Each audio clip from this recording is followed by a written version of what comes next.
Assalamualaikum warahmatullahi wabarakatuh. Perkenalkan, nama saya Muhammad Junaidi. Saya dari kelas 224C25. Berdirinya saya di sini untuk membuat tugas mengenai presentasi etika. Yang saya hormati Ibu dosen Eka Putri dan yang saya cintai teman-teman sekalian. Mengenai penjelasan atau pengertian mengenai etika adalah dapat diartikan sebagai suatu norma atau aturan yang digunakan sebagai pedoman dalam bertindak dan berperilaku di masyarakat terhadap seseorang yang berhubungan dengan sifat baik dan buruknya. Setelah penjelasan mengenai etika, ada pula ciri-ciri etika. Ada 4 macam, yaitu etika akan tetap berperilaku meskipun tidak ada orang lain yang menyaksikannya. Yang kedua, etika memiliki sifat absolut atau mutlak. Yang ketiga, etika dalam suatu memiliki cara pandang dari sisi batiniah manusia. Yang keempat, etika sangat erat berkaitan dengan perbuatan atau perilaku manusia. Yang ketiga, itu adalah contoh-contoh kehidupan sehari-hari mengenai etika. Yang pertama, dalam berbicara kepada orang tua, anak itu harus dibedakan. Jangan membiasakan etika terhadap teman dilakukan kepada orang tuanya. Yang kedua, membuang sampah pada tempatnya. Contohnya, murid sekolah dasar memperingatkan, memberitahukan kepada teman sebangku atau teman sekelasnya untuk membuang sampah pada tempatnya yang sudah disediakan oleh pihak lingkungan sekolah.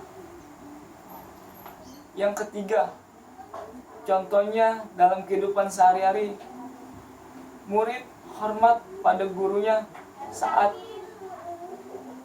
berangkat sekolah ataupun selesai sekolah. Setelah contoh dalam kehidupan sehari-hari, adapun macam-macam etika terbagi menjadi 4 macam, yaitu etika filosofis. Etika filosofis terbagi menjadi 2, yaitu etika filosofis empiris dan etika non-empiris.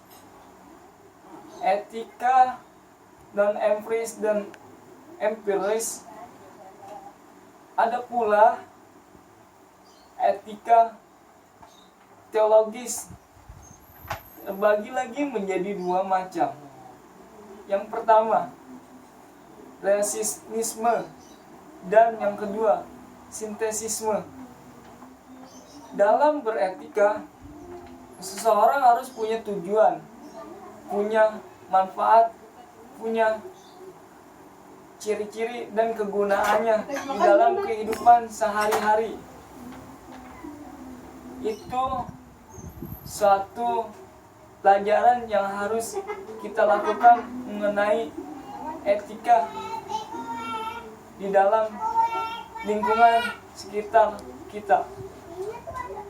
Mengenai etika, sangat perlu kita tanamkan kepada teman kita, memberitahukan, menyarankan mengingatkan bahwasanya etika itu sangat berperan di dalam hidup kita maupun di dalam keseharian kita. Yang kedua, mengenai etika, kebiasaan etika yang positif itu harus kita lakukan untuk kedepannya teman dan sanak famili kita bisa mengetahui apa etika sopan dan santun itu dalam suatu kehidupan sehari-hari. Itu penjelasan mengenai etika, itu penjelasan mengenai etika yang ada di dalam kehidupan sehari-hari. Setelah penjelasan ciri-ciri macam-macam dan contohnya, semoga presentasi ini bisa bermanfaat untuk saya umumnya dan untuk teman-teman sekalian. Bila ada tutur kata di dalam presentasi yang tidak berkenan untuk saya dan untuk teman-teman sekalian, mohon dibukakan pintu seluas-luasnya. Wabillahi taufiq wal hidayah. Wassalamualaikum warahmatullahi wabarakatuh.